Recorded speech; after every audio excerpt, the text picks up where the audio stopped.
Shalom adik-adik. Sekali lagi shalom.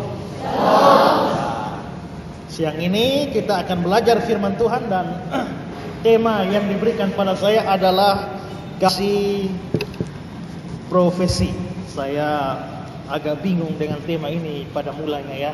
Tapi setelah membaca surat saudara-saudara, saya mengerti apa yang dimaksudkan dengan istilah kasih profesi di sini. Saya akan mengajak kita untuk melihat dua ayat di dalam Alkitab. Pertama adalah Roma 5 ayat yang ke-8. Semua ayat yang akan saya pakai sudah ada di depan. Nanti saudara boleh lihat di depan atau mau buka Alkitab boleh. Roma 5 ayat 8, mari kita sama-sama baca. Roma 5 ayat 8. 2, 3. Akan tetapi Allah menunjukkan kasih-Nya kepada kita oleh karena Kristus telah mati untuk kita ketika kita masih berdosa. Lalu ayat yang kedua, 2 Korintus 5 ayat 15. 2 Korintus 5, 15. Mari sekali lagi sama-sama baca. 2, 3. Dan Kristus telah mati untuk semua orang, supaya mereka yang hidup tidak lagi hidup untuk dirinya sendiri, tetapi untuk Dia yang telah mati dan telah dibangkitkan untuk mereka.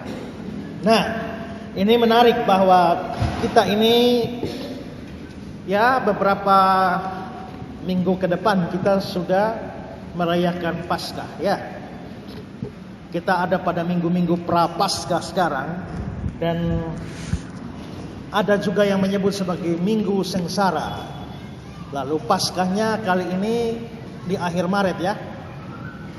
Biasanya Paskahnya April, tapi kali ini Maret. Ada orang yang pernah tanya sama saya, Pak Pendeta, mengapa sih kalau Natal selalu pas 25 Desember, tapi kalau Paskah ini selalu berubah-ubah, tiap tahun berubah, kadang Maret, kadang April. Tanggalnya juga tidak persis. Sebentar tanggal 6 April, sebentar tanggal 9 April, sebentar 12 April. Kenapa bisa begitu? Kalau Natal di kalender kita 25 Desember dan pas, tidak pernah geser-geser. Tapi kalau Paskah ini selalu geser-geser. Kenapa begitu? Ya? Jawabnya sederhana. Karena kalau Natal itu yang penting adalah tanggalnya.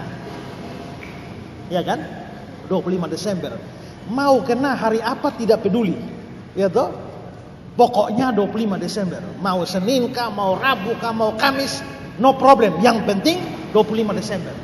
Tapi kalau Paskah, yang penting bukan tanggal tapi hari. Ya kan? Karena Tuhan Yesus mati hari Jumat, bangkitnya hari Minggu. Karena itu maka yang penting di Paskah itu bukan tanggal berapa, tapi hari apa, itu penting. Mesti hari Jumat, Jumat Agung, dan hari Minggunya mesti Paskah. Kalau kita rayakan Paskahnya kena di, atau Yesus matinya kena di Kamis, itu berarti bukan Jumat Agung lagi. Kamis Agung gitu, Selasa Agung. Nah, kalau begitu Yesus bangkitnya, kalau mati hari Selasa, bangkitnya ya hari Kamis, ya toh, hari Jumat. Tidak bisa. Ini mesti Jumat matinya, bangkitnya mesti hari Minggu.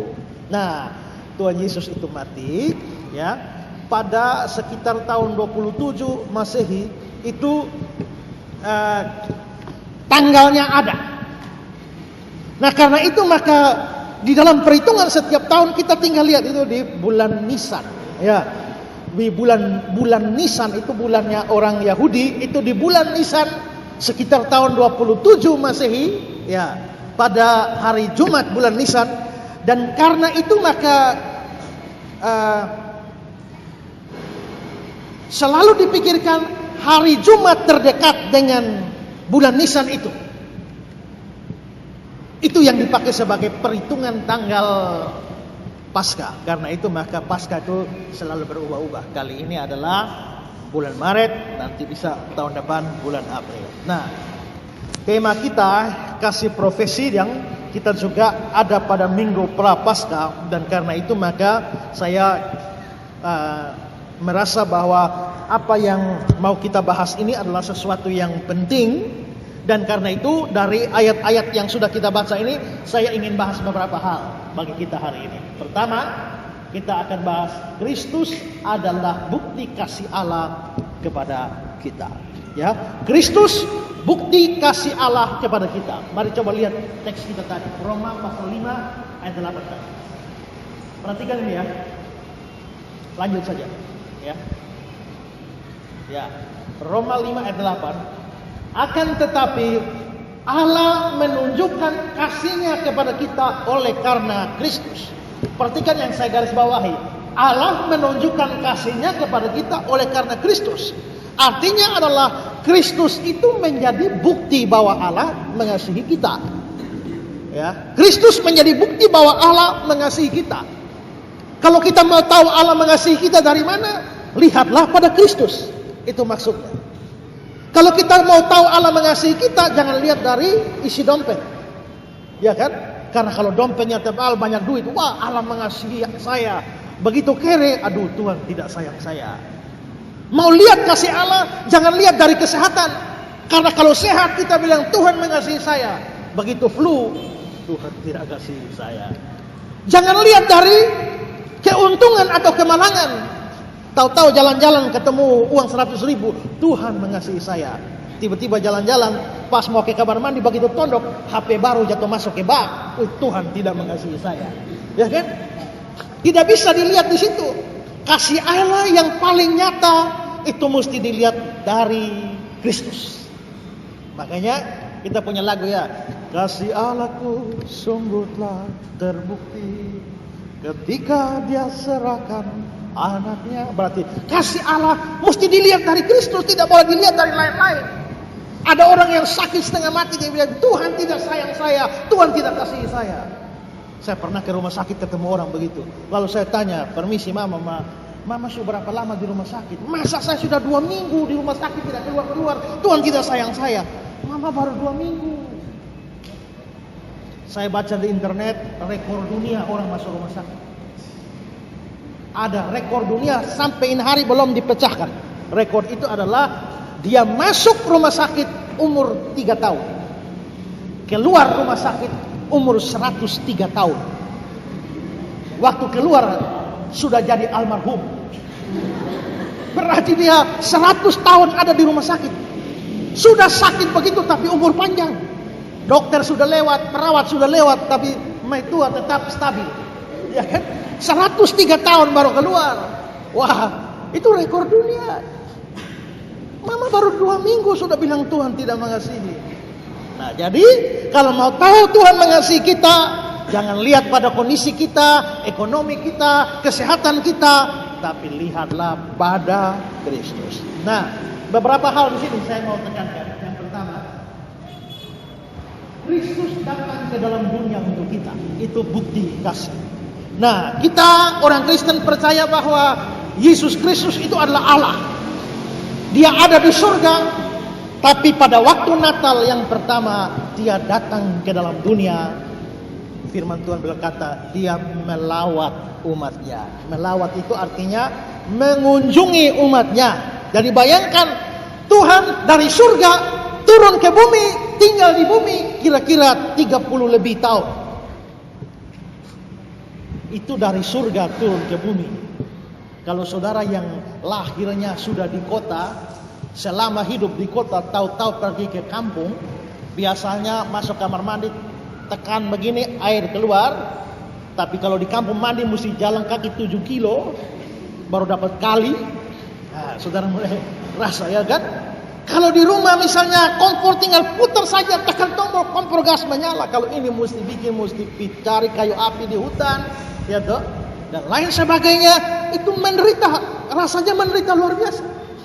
Waktu saya dulu sekolah teologi, kita punya jam kerja pagi. Semua mesti tugas, ada yang siram bunga, bersihkan WC, pel lantai dan sebagainya. Nah, bagi saya yang biasa pel lantai itu biasa lah, pel saja tidak ada masalah. Tapi satu hari ada satu anak orang kaya masuk kampus teologi, lalu dapat tugas pel. Nah, kita ini kan pegang kain, mundur pel, mundur kan. Wih, baik tua pegang ini kain, pelan sininya kembali, pelan sininya kembali. Tapi sambil bel air mata mengalir. Bapak kenapa bisa menderita begini? Pelan saja menderita. Ya kan? Padahal itu baru turun dari rumahnya yang mewah itu ke kampus teologia, sudah rasa menderita. Orang yang biasa di kota turun ke kampung rasanya susahnya minta ampun. Tapi Yesus bukan turun dari kota ke kampung, tapi dari tempat yang paling sempurna yaitu surga, dia turun ke dalam dunia yang begitu kotor, begitu berdosa. Tapi dia mau lakukan itu buat saudara. Berarti kasih Allah itu nyata bagi kita ketika Kristus diutus datang ke dalam dunia ini untuk kita. Itu pertama. Kedua, terus ya, Kristus, kasih Allah ditunjukkan pada kita lewat Kristus ketika Kristus mati bagi kita. Mengapa Kristus mati bagi kita? Orang-orang Islam biasa bilang begini, kalau Yesus itu Allah, Yesus itu Tuhan, kenapa dia kok bisa mati? Masa Tuhan kok bisa mati? Saya biasa jawab sederhana saja. Tuhan itu maha kuasa. Ya. Maha kuasa. Maha kuasa itu artinya apa? Maha kuasa itu artinya apa? Ya? Apa itu artinya maha kuasa? Berkuasa melakukan apa saja kan? Kalau begitu pertanyaan saya, kalau Tuhan mau mati bisa atau tidak? Kalau Tuhan mau mati tapi tidak bisa, berarti dia tidak berkuasa. Nah, Tuhan kita memang tidak bisa mati kalau dia tetap tinggal di surga, tapi dia harus mati. Karena itulah maka supaya dia bisa mati, dia mesti datang sebagai manusia. Lalu akhirnya dia dibunuh mati, tapi kalau dia tinggal di surga tidak bisa mati. Tapi mengapa mesti mati? Kita sering dengar di tempat datang untuk menebus dosa saya. Kenapa mesti mati? Karena di dalam kitab Kejadian itu pada waktu Adam dan Hawa makan buah itu kan Tuhan sudah larang sebelumnya. Pada hari kamu memakannya, pastilah kamu mati. Berarti dosa itu pasti mengakibatkan kematian. Demikian juga di Roma 6 ayat 23 itu upah dosa ialah maut. Makanya sejak manusia jatuh dalam dosa, kita semua ini pasti mati. Seandainya tidak ada dosa, tidak ada kematian. Tapi sejak manusia jatuh dalam dosa, semua orang mati, tidak terkecuali. Mau jago bagaimanapun, mau bikin puisi, aku ingin hidup 1000 tahun lagi, tetap lewat. Ya kan? Dan kalau maut sudah datang, kematian sudah datang, tidak ada yang bisa menghindar. Sering kita baca, telah meninggal dunia dengan tenang, Bapak. Ya, tapi meninggal dunia itu tidak hanya tenang. Ada yang meninggal dunia dengan tenang, ada yang dengan meronta-ronta. Misalnya kena aliran listrik, ya loh. Dia meronta-ronta begini, baru sanggup mati, ya kan? Nah, mau tenang atau meronta-ronta, pokoknya mati. Nah, karena itu upah dosa. Nah, jikalau Kristus mau mengganti kita orang berdosa, maka dia mesti mengalami kematian. Saya pernah baca satu kisah begini. Ada satu raja. Ini daerahnya kelaparan. Karena itu dia suruh supaya semua perbekalan kerajaan simpan di gudang. Dijaga ketat supaya diatur, supaya rakyatnya tidak boleh bisa diatur makan yang baik. Tidak boleh ada yang curi. Pencurian tidak ditolerir dalam ini kerajaan. Siapa saja pencuri dihukum mati. Satu hari gandum di dalam gudang hilang. Raja marah, siapapun pencurinya mesti dihukum mati. Setelah diselidik ternyata yang mencuri adalah mamanya raja. Nah, mamanya raja sendiri. Akhirnya raja sidang, dia pikir, kalau dia tidak hukum mati, rakyat bilang apa? Kalau dia hukum mati, mamanya sendiri. Tapi akhirnya dia putuskan hukum mati mamanya. Setelah dia bilang hukum mati mamanya, habis itu dia lepaskan jubah kerajaan dan dia bilang begini, sekarang mama geser, saya yang terima hukumannya. Jadi saya yang hukuman. Artinya dia juga yang menentukan hukuman, dia juga yang pikul hukumannya. Nah begitu juga Allah sudah menghukum manusia berdosa mesti mati. Tapi dia sendiri yang mau menanggungnya. Supaya raja tadi mamanya boleh bebas. Kita juga Kristus mati supaya kita boleh bebas dari kematian kekal. Nah, Kristus mati dengan cara yang luar biasa hebat. Ketika dia dicambuk, ketika dia disalibkan, itu suatu penderitaan yang maha hebat. Tapi itu semua dia lakukan karena kita. Itu menunjukkan kasihnya. Itu kedua. Sekarang ketiga. Tadi ayat kita bilang bahwa Kristus telah mati untuk kita ketika kita masih berdosa. Jadi Kristus mati bagi kita dengan cara yang begitu hina, dengan cara yang begitu kejam. Tapi kalau dia mati untuk orang baik, kalau dia mati untuk orang benar, itu sesuatu yang masih bisa dimengerti. Tapi kalau dia mati bagi kita padahal kita orang berdosa, masih berdosa, itu satu pengorbanan yang luar biasa. Kalau saudara cinta satu orang, ya biarpun ada jelek-jeleknya, tapi masih ada unsur baiknya sedikit loh ya. Ya biar dia jelek tapi pintar, ya kan? Atau bilang biar dia itu memang bodoh tapi ganteng, ya kan? Nilainya rusak tapi main gitarnya itu yang bikin gemetar. Mesti ada sesuatu, ya kan? Dia memang secara akademik jeblok, tapi kalau soal olahraga, ya urusan olahraga, ya memang dia jelek tapi hatinya baik. Mesti ada sesuatu yang baik kan? Atau adakah orang yang pernah mencintai satu orang yang jelek semua? Sudah bodoh lagi, jelek lagi, jahat lagi, semua jelek semua. Ada. Kalau ada hati mulut sudah beres. Ya, sejelek-jeleknya orang yang kita cintai pasti ada satu hal baik. Tapi Alkitab bilang bahwa kita orang berdosa ini tidak ada satu yang baik. Semua jelek habis. Tapi sekalipun kita jelek, Yesus mau mati untuk kita. Dan itu menunjukkan Allah begitu mengasihi kita orang berdosa. Nah kalau begitu maka untuk tahu kasih Allah, lihatlah Kristus. Dia rela datang dari surga ke dunia ini. Bukan cuma itu, bahkan mau mati. Bahkan dia mati bagi kita ketika kita belum mengasihi dia. Dia mati bagi kita sebelum kita berespon kepada dia. Dia mati bagi kita sebelum kita menanggapi kasihnya. Dia sudah mati terlebih dahulu ketika kita masih berdosa.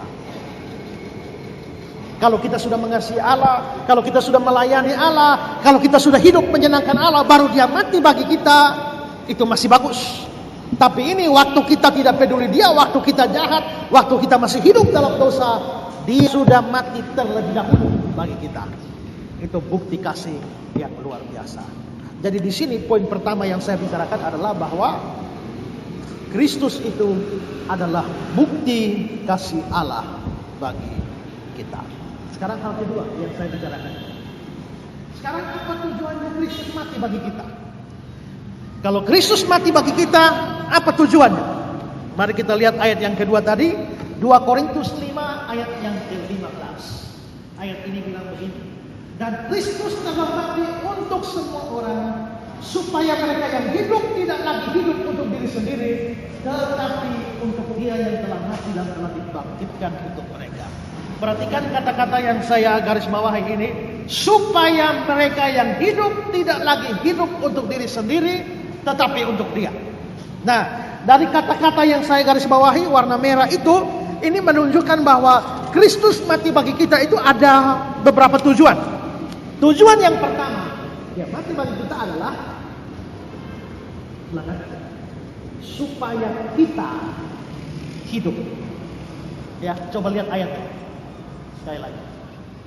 Perhatikan yang saya kasih warna merah. Supaya mereka hidup.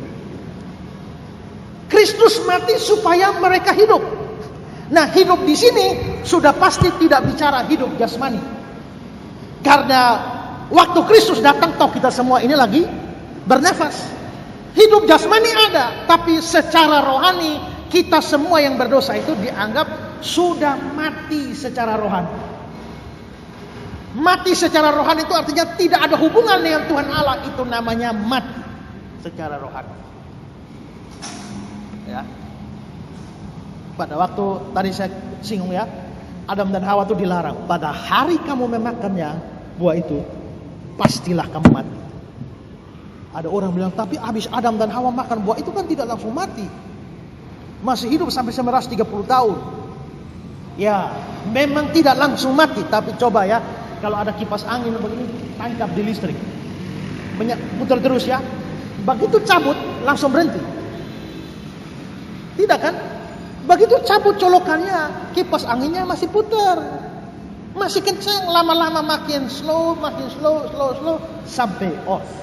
Begitu juga waktu manusia berdosa, putus hubungan dengan Tuhan Allah, napas tidak langsung putus, tapi dia masih berputar. Makanya zaman dulu orang umur, kita membaca Metusalah umur 969 tahun. Ini 900 tahun, lama-lama turun, ya kan? Sampai sekarang ini baru 40-50 tahun mati. Sekarang kalau ada orang hidup sampai 100 tahun, kita bilang apa? Wih, mama diberkati luar biasa, umur panjang. Tapi kalau itu mama hidup dulu 900, orang rata-rata 900, baru dia mati 100. Mama dosa apa umur pendek ini? Baru 100 mati, ya kan? Nah itu berarti bahwa memang umur manusia ini makin lama makin pendek. Ada yang lahir langsung mati, ada yang belum sempat lahir sudah mati, ya kan? Nah, jadi kita semua ini memang matinya pelan-pelan menurun, tapi mati rohani seketika. Begitu orang berdosa, rohaninya mati. Nah, Kristus datang, dia bilang apa? Supaya kita ini hidup. Coba kita lihat Yohanes 10 ayat 10. Pencuri datang hanya untuk mencuri, membunuh, dan membinasakan. Aku datang supaya mereka mempunyai hidup. Hidup di sini hidup rohani. Di dalam Alkitab bahasa aslinya itu hidup ada dua. Hidup yang pertama itu hidup jasmani, itu bahasa Yunaninya bio atau bios. Makanya muncul kata biologi, ilmu tentang yang hidup. Tapi hidup yang lain itu disebut zoe. Nah, di situ aku datang supaya mereka mempunyai hidup, bukan mempunyai bios, tapi mempunyai zoe. Artinya bios kita punya, tapi zoe tidak punya. Hidup jasmani kita punya, tapi hidup rohani kita tidak punya. Nah, Kristus mati supaya kita hidup secara rohani. Pernah satu ketika ada pendeta baru ditempatkan di satu gereja. Dia sebelumnya dilaporkan bahwa ini gereja ini besar sekali, tapi yang datang kebaktian hanya belasan orang. Padahal jemaat ini ada ratusan orang. Lalu ini pendeta datang, dia sudah kunjungi seluruh jemaat, tapi belum ada yang datang juga. Satu hari dia bikin surat pemberitahuan ke seluruh jemaat bahwa ada orang mati dan rumah dukanya di gereja. Silakan jemaat semua untuk melayani. Dan dia taruh peti mati di gereja, maka masing-masing jemaat datang untuk melayani. Tapi mereka tidak tahu siapa yang mati. Lalu dipersilakan masing-masing orang untuk melihat ke peti mati itu, untuk lihat siapa yang mati. Dan semua orang kaget. Kenapa? Karena begitu dia pergi, mereka lihat peti mati isinya ternyata mereka sendiri. Kok bisa? Karena peti mati itu kosong, tapi pendeta taruh cermin besar di dalam. Begitu mereka lihat peti mati, lihat muka mereka sendiri. Orang itu hanya lihat muka sendiri. Artinya pendeta itu mau berdosa kok. Kalian mungkin rajin gereja atau apa, tapi kalian itu mayat-mayat rohani. Berarti orang bisa hidup jasmani tapi mati secara rohani. Nah, Kristus datang supaya kita beroleh hidup, tapi beroleh hidup secara rohani. Jadi kalau kita memang pada akhirnya mau percaya Yesus yang sudah mati menebus dosa kita, kita yang tadi mati jasmani, mati rohani, sekarang beroleh hidup rohani, atau yang oleh bahasa Alkitab disebut hidup kekal. Kalau kita mau percaya Yesus. Jadi percaya Yesus saja hidup kekal, masuk surga. Ya. Kok mudah? Ada satu orang mengatakan satu kalimat demikian. Terus ya. Langsung ke Indonesia. Alasan mengapa begitu mudah bagi kita mendapatkan keselamatan adalah karena Allah sudah membayar mahal untuk itu. Jadi memang masuk surga atau selamat atau hidup yang kekal mudah bagi kita hanya dengan percaya Yesus. Kenapa begitu mudah? Karena Allah sudah membayar mahal. Kita kebagian gratisnya saja, ya kan?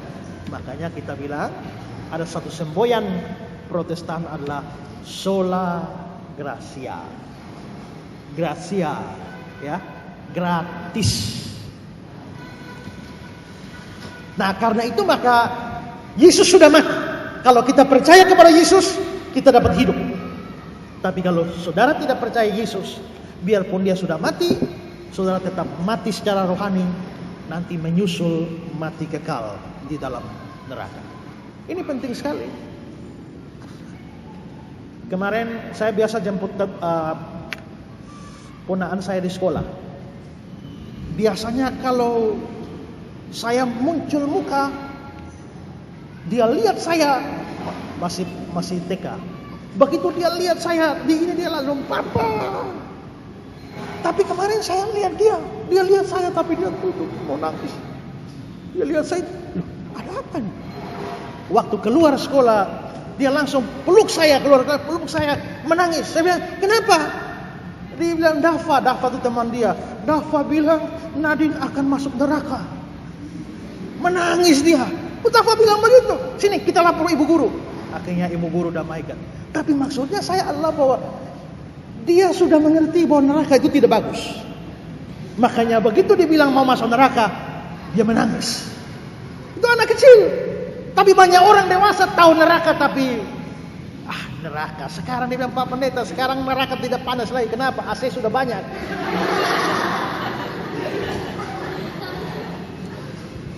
Ada yang bilang, Pak Pendeta, kalau kita bikin dosa jangan sedikit-sedikit.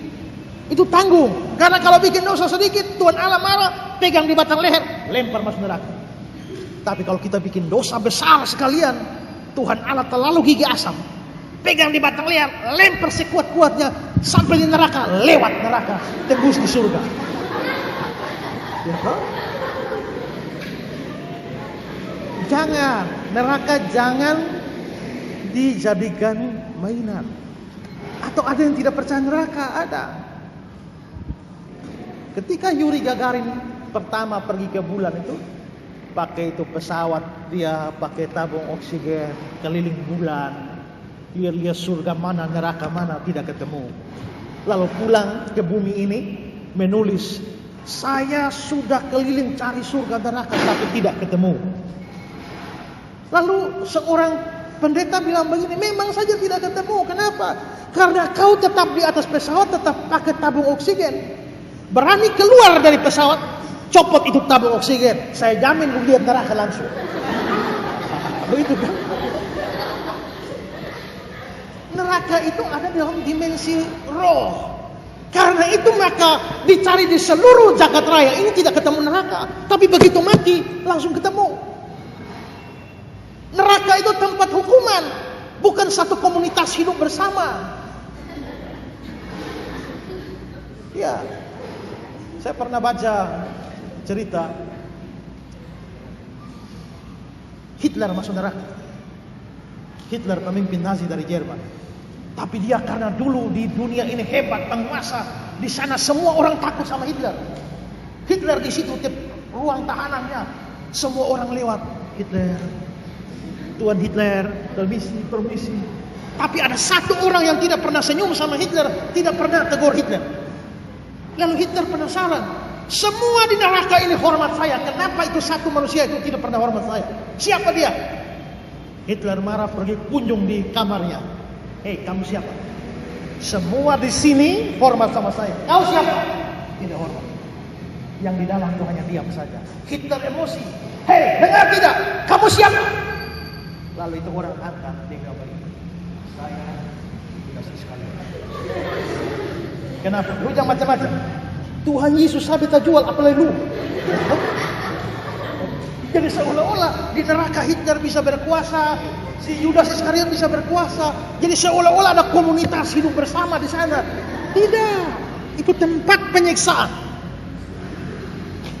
Dan kalau saudara tidak percaya kepada Yesus, saudara akan menyusul Hitler maupun juga Yudas Iskariot ke sana. Tapi kalau percaya, kamu mendapatkan hidup yang kekal. Itu tujuan pertama. Sekarang tujuan kedua. Tujuan kedua Yesus mati untuk kita adalah supaya kita yang percaya tidak hidup untuk diri sendiri. Coba lihat ayat kita tadi. Lihat yang saya kasih warna merah. Tidak lagi hidup untuk diri sendiri. Kristus mati untuk kita supaya kita tidak hidup untuk diri sendiri. Kita hidup sekarang di dalam dunia yang begitu egois, yang mementingkan diri sendiri. Ada seorang pernah mengatakan kalimat seperti ini: akar dari dosa adalah aku. Aku di sini adalah ego. Ya, karena mementingkan diri sendiri, orang rela melakukan dosa apa saja, korupsi, pembunuhan, dan macam-macam kejahatan yang lain karena ego manusia. Nah, maka di sini Yesus mati dan orang-orang yang percaya kepada Dia disuruh untuk tidak hidup untuk diri sendiri lagi. Nah, kalau begitu tidak hidup untuk diri sendiri, hidup untuk siapa? Kita beralih ke poin ketiga. Kita tidak hidup untuk diri sendiri, tapi kita hidup untuk Kristus. Coba lihat ayatnya. Tetapi untuk Dia yang telah mati dibangkitkan mereka. Berarti tujuan Kristus mati adalah supaya kita tidak hidup untuk diri, tapi hidup untuk Dia, untuk Kristus. Kalau yang pertama tadi negatif, berbentuk negatif, tidak hidup untuk diri sendiri. Tapi yang berikut ini adalah positif, hidup untuk Dia. Ini dua hal penting. Banyak orang mungkin tidak hidup untuk diri, tapi juga tidak hidup untuk Kristus.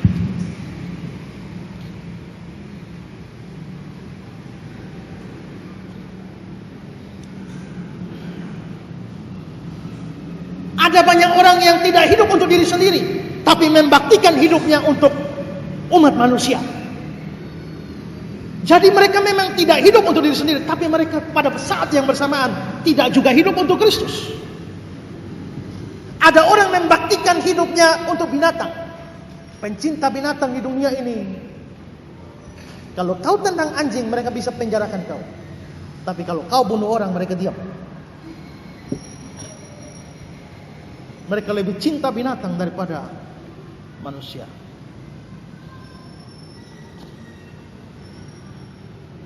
Kadang-kadang di rumah saya dapat protes karena di rumah makan pas-pasan saja, makan sayur saja, tapi anjing saya itu makannya lebih enak daripada kami yang manusia. Dia mesti makan makanan toko, mesti dibelikan daging dan lain sebagainya. Ya, istri saya pernah protes. Kenapa? Kak tidak pernah bawa saya ke salon, tapi anjing ini salon terus. 1 minggu mandi 2 kali. Habis mandi pakai hard rail, semua ikat pita dan lain sebagainya. Maklum anak cewek, ya. Mungkin kita tidak hidup untuk diri, tapi kita belum hidup untuk Tuhan. Ada orang yang membaktikan hidupnya untuk ilmu pengetahuan, membaktikan hidupnya untuk kesenian, membaktikan hidupnya untuk bangsa dan negara, membaktikan hidupnya untuk negara. Tapi mereka belum membaktikan hidupnya untuk Tuhan. Kristus menghendaki kita bukan hanya tidak hidup untuk diri sendiri, tapi sekaligus yang positifnya hidup untuk Dia. Kita tentu masih hidup memperhatikan keluarga, negara, bangsa, umat manusia, cita-cita kita, tapi terlebih dan tujuan akhir itu mesti untuk Kristus. Coba kita lihat beberapa ayat ini. Roma 14:7. Sebab tidak ada seorang pun di antara kita yang hidup untuk diri sendiri, dan tidak ada seorang pun yang mati untuk diri sendiri. Terus, sebab jika kita hidup untuk Tuhan. Jika kita mati untuk Tuhan. Jadi baik hidup atau mati kita itu milik Tuhan. Kalau kita betul-betul percaya Kristus, maka kita mau hidup untuk Tuhan, mati juga untuk Tuhan. Hidup mati kita untuk Tuhan. Satu hari babi curhat sama sapi. Babi bilang begini, "Bi, kenapa ya kok saya ini selalu mendapatkan diskriminasi dari manusia?" Sapi bilang, "Maksud lo begini, kalau ada orang berkelahi yang selalu dijadikan bahan makian, itu bukan kamu. Tidak ada orang bilang sapi kau, tapi selalu mereka bilang babi kau, dasar babi kau, lu seperti babi saja. Kenapa sih saya yang selalu diomong-omong begitu? Kenapa tidak omong sapi?" Sapi pikir-pikir, sapi bilang, "Saya tahu jawabannya. Apa? Karena lu itu selama hidup lu tidak ada guna. Coba lu tuh bermanfaat apa selama lu hidup? Tidak pernah kan? Lu baru bermanfaat kalau lu sudah mati. Kalau lu sudah mati, orang bisa bikin sup babi, sei babi, sate babi, dan lain sebagainya. Tapi selama lu hidup, lu hanya makan tidur, tidak ada guna. Tapi kalau saya, selama saya hidup, tenaga saya digunakan oleh Tuhan saya untuk banyak sawah, untuk angkut beban, untuk lakukan ini, lakukan itu. Pada waktu saya mati, bisa jadi dendeng sapi, atau rendang sapi, dan lain sebagainya. Berarti saya ini berguna waktu hidup maupun waktu mati. Kalau kau hanya mati saja baru berguna, hidup tidak ada guna.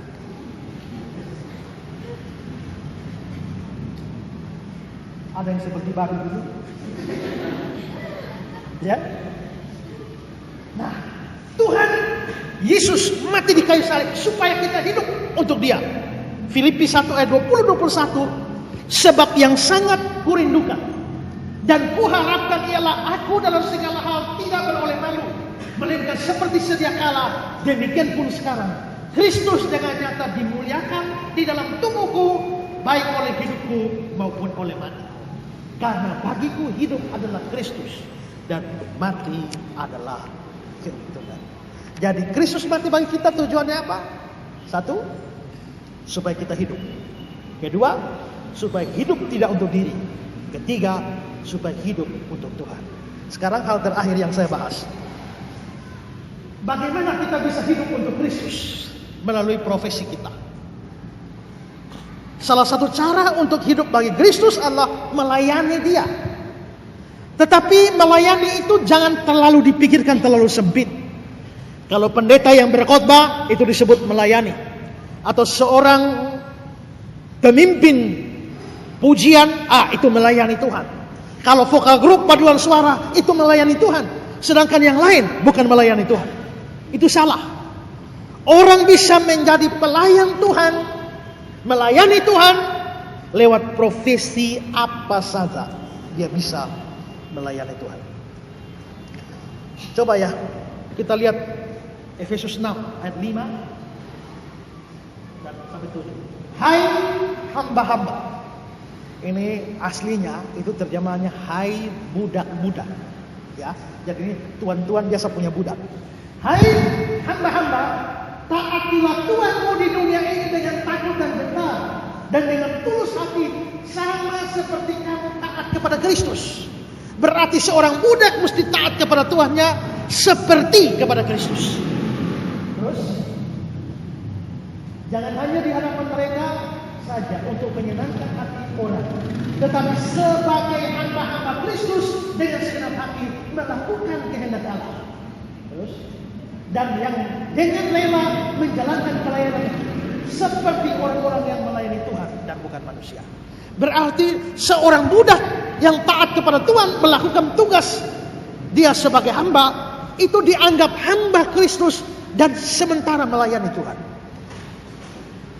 Kolose 3:22-23. Hai hamba-hamba, taatilah Tuhanmu yang di dunia ini dalam segala hal, jangan hanya di hadapan mereka saja untuk menyenangkan mereka, melainkan dengan tulus hati karena takut akan Tuhan. Apapun juga yang kamu perbuatlah dengan segenap hatimu seperti untuk Tuhan dan bukan untuk manusia. Kalau begitu kita bisa melayani Tuhan dan menjadi hamba Tuhan dalam profesi kita, kalau kita melakukannya sungguh-sungguh untuk kemuliaan Tuhan. Maka seorang dokter adalah hamba Tuhan yang melayani Tuhan sebagai seorang dokter. Seorang tukang ojek adalah seorang hamba Tuhan yang melayani melalui tukang ojek. Seorang pedagang adalah seorang hamba Tuhan yang melayani dalam dunia perdagangan. Dan itu berarti saudara-saudara, tenaga-tenaga kesehatan dan pendidik-pendidik juga adalah hamba-hamba Tuhan yang melayani Tuhan melalui profesi dan keterampilan saudara-saudara. Maka hamba Tuhan punya pengertian yang luas. Biasanya kalau di gereja, terutama yang dari gereja-gereja Protestan, habis doa pengakuan dosa, biasa pendeta bilang, sebagai hamba Yesus Kristus saya memberitakan. Kalau di gereja saya pemimpin liturginya bukan pendeta, lain. Nanti pendeta baru naik khotbah saja. Lalu ada jemaat biasa yang pada waktu dia pimpin liturgi, lalu habis itu dia bilang begini, sebagai hamba Yesus Kristus saya beritakan berita pengampunan dosa. Habis kebaktian ada yang protes. Kenapa? Kau kan bukan pendeta, kenapa kau bilang sebagai hamba Yesus Kristus? Terus dia tanya, lah kalau bukan hamba Yesus Kristus saya hamba siapa? Ya kan? Masa saya hamba setan? Saya juga hamba Yesus Kristus. Tepat sekali. Bahwa siapapun kita, mau guru kah, mau pedagang kah, mau dokter kah, perawat kah, apa saja, kita dapat menjadi hamba Yesus Kristus di dalam profesi kita. Dan kita dapat melayani Tuhan melalui profesi kita. Karena itu maka saudara-saudara, semua yang percaya kepada Yesus, saudara semua adalah hamba Tuhan. Dan apa yang saudara lakukan di tengah-tengah masyarakat itu adalah melayani Tuhan. Ada satu ayat yang terkenal di dalam Matius 25, saya mau kita membacanya.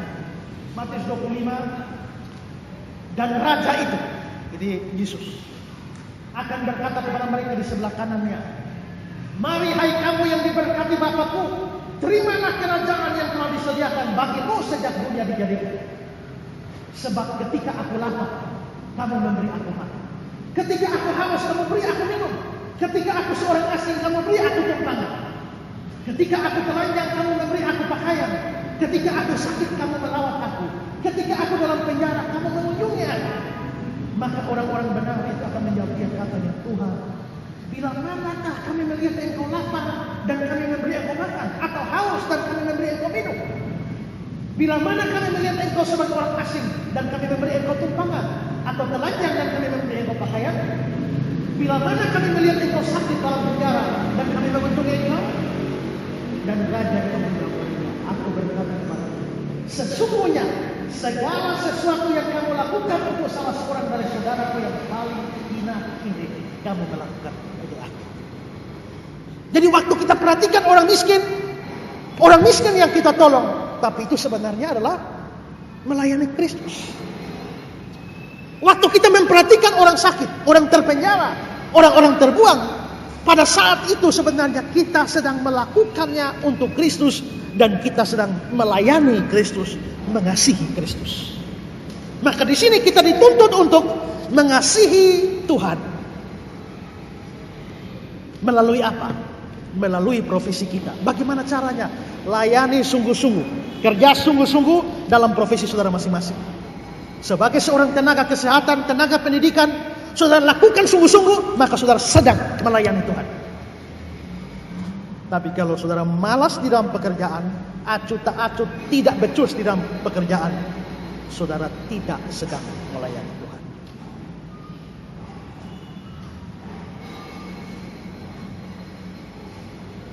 Kalau melihat tadi Kristus mati untuk kita,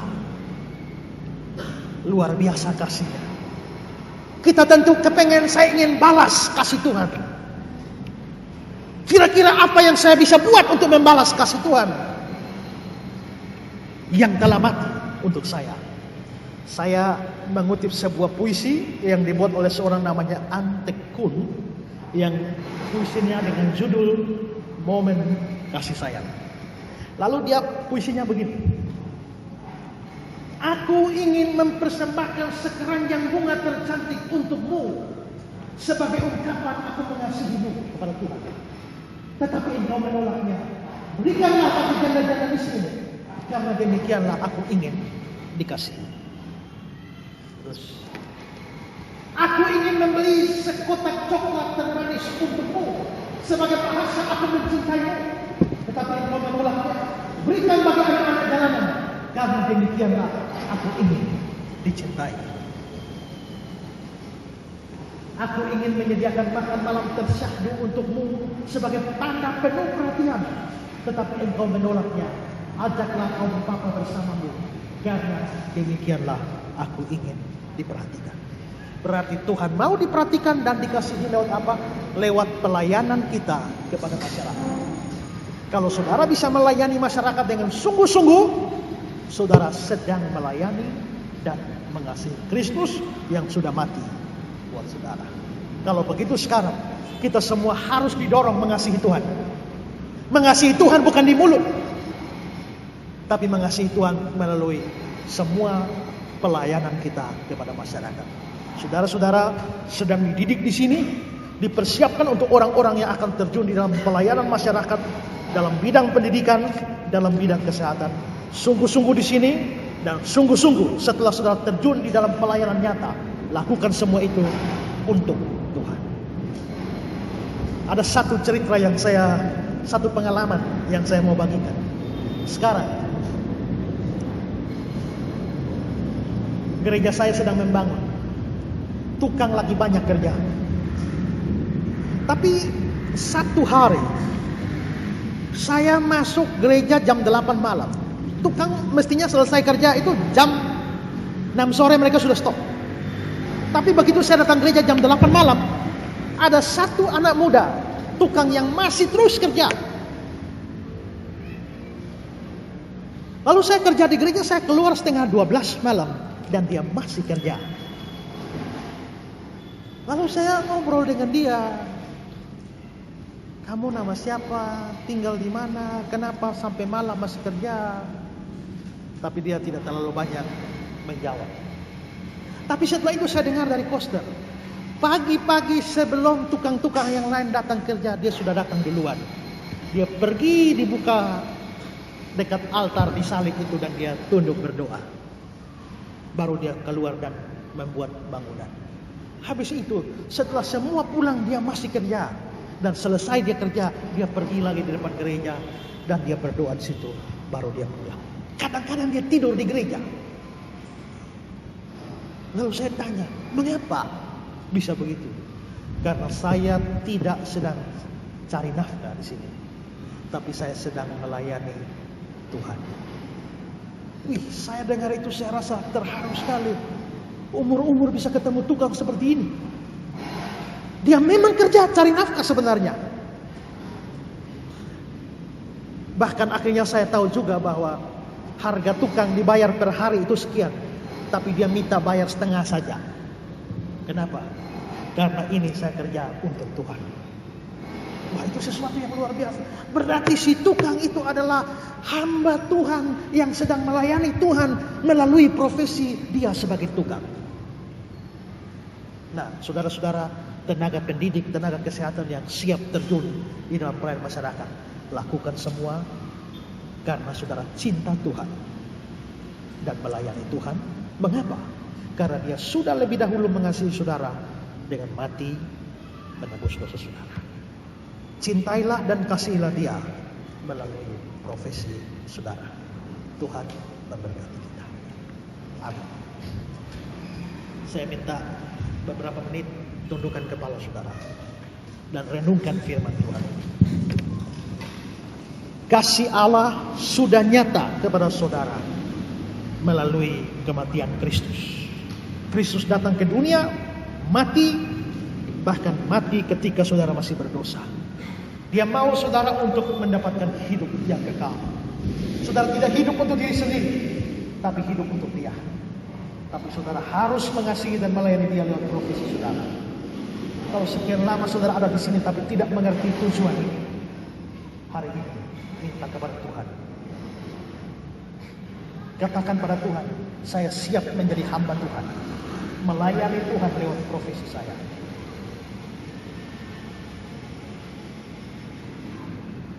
Karena Tuhan sudah melayani saya, mengasihi saya. Kita renungkan firman Tuhan ini dan masing-masing berdoa sejenak.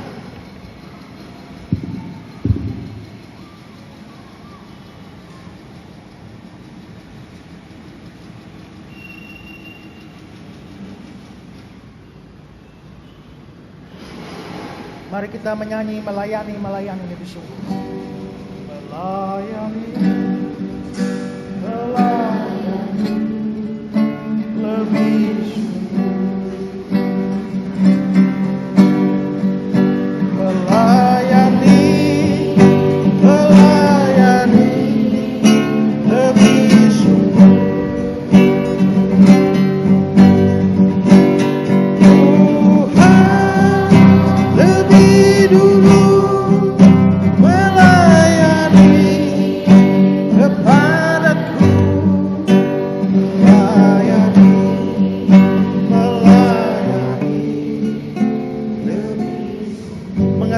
Mengasihi lebih sungguh.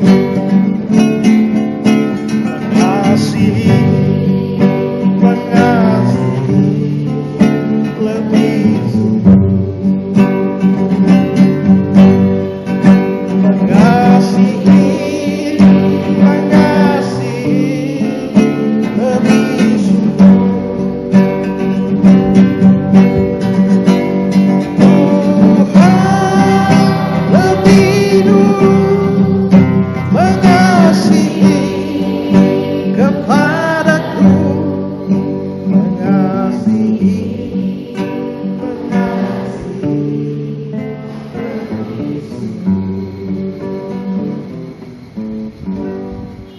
Tuhan, terima kasih Tuhan untuk firman Tuhan yang kami dengar.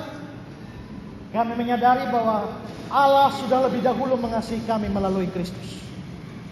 Dan Engkau mau supaya kami tidak hidup untuk diri sendiri, tapi untuk Kristus. Dan biarlah firman Tuhan yang kami dengar menetapkan di dalam hati kami, memutuskan untuk menjadi hamba-hamba Kristus yang mengasihi Kristus, melayani Kristus lewat profesi kami masing-masing sebagai tenaga-tenaga kesehatan, tenaga-tenaga pendidik. Biarlah kami sungguh-sungguh melayani Tuhan di dalam profesi kami. Hamba-Mu sudah selesai bicara. Tuhan terus berbicara di dalam hati semua adik-adik yang ada di sini. Dalam nama Yesus kami berdoa. Amin.